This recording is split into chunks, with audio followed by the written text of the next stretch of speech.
मैं हवलदार Prathamesh Gupta 106 engineer regiment. उस time मेरी पोस्टिंग श्रीनगर में, और जून 16 से ये पता लगना शुरू हो गया था कि दुश्मन ने हमारे कुछ क्षेत्रों पे और अच्छी चोटियों पर कब्जा कर रखा, जिनको कि पीस टाइम में बर्फ़ पड़ने के टाइम हम खाली करके नीचे आ जाते थे पीस इलाके में अपने। उस पर दुश्मन ने घात लगा के चुपचाप उन चोटियों पर कब्जा किया था। ये पता चरवाहों से लगा था। उसके बाद हमारी इंटेलिजेंस सक्रिय हुई और उन्होंने इस बात का सबूत दिए कि हाँ, वास्तव में हमारी चोटियों पर कब्जा हो चुका है।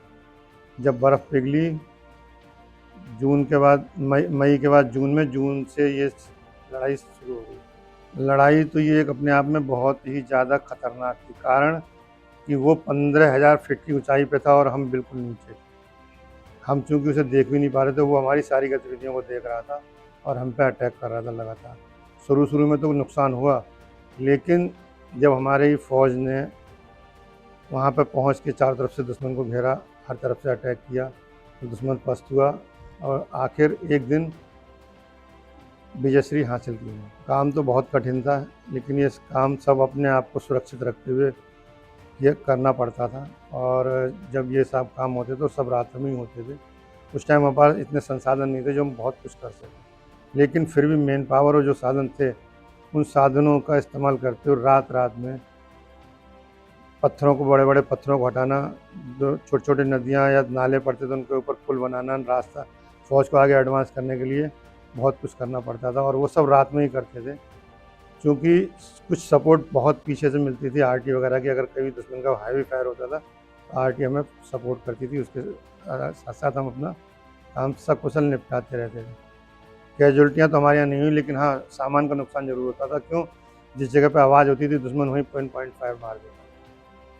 हम लोग जो होते थे वहाँ से 10-20 मीटर दूर होते थे और अपने छुपाव में होते थे, इसलिए जानी नुकसान कम होता था, लेकिन माली नुकसान बहुत होता। सेना में एक सबसे नीची रैंक और सबसे नीचे काम करने वाले तकवे से लेकर अधिकारी वर्ग, बेशक कुछ जर्नल भी साथ क्यों ना हो, सबके लिए लड़ाई की ट्रेनिंग दी जाती है और सबको हर समय लड़ने के लिए तैयार रखा जाता है। उस क्षेत्र में हम 15 कोर के अंदर आते थे। हमारे यहाँ सभी को हथियार इशू हो गए थे कि कब किसको किस टाइम मूव करना है। उसकी सारी प्लानिंग कोर से होती थी और उसी हिसाब से सब चलते थे। लड़ने के लिए सब हमेशा तैयार। देखिए, ये 2014 से शुरू हुआ था। इससे पहले अब मैं बताता हूँ। कारगिल दिवस, विजय दिवस, ये सब सुनिए सर। कारगिल दिवस, विजय दिवस इससे पहले कोई नहीं मनाता था, लेकिन 2014 में जब सरकार आई और पूर्व सैनिकों ने ये मांग रखी थी चुनाव से पहले कि हम लोगों ने जंगें जीती हैं, लेकिन हमारा कोई नाम लेने वाला नहीं है। उस सरकार ने आने के बाद ये सारे दिवस मनाने शुरू किए। वो विजय दिवस था, जिसको सन 71 की लड़ाई कहते हैं। कारगिल दिवस था, जिसको 26 जुलाई को मनाया जाता है। इस तरीके से हमारे सम्मान में और हम लोगों की हौसला बढ़ाने के लिए इन दिनों का ये उत्सव मनाए जा रहे हैं।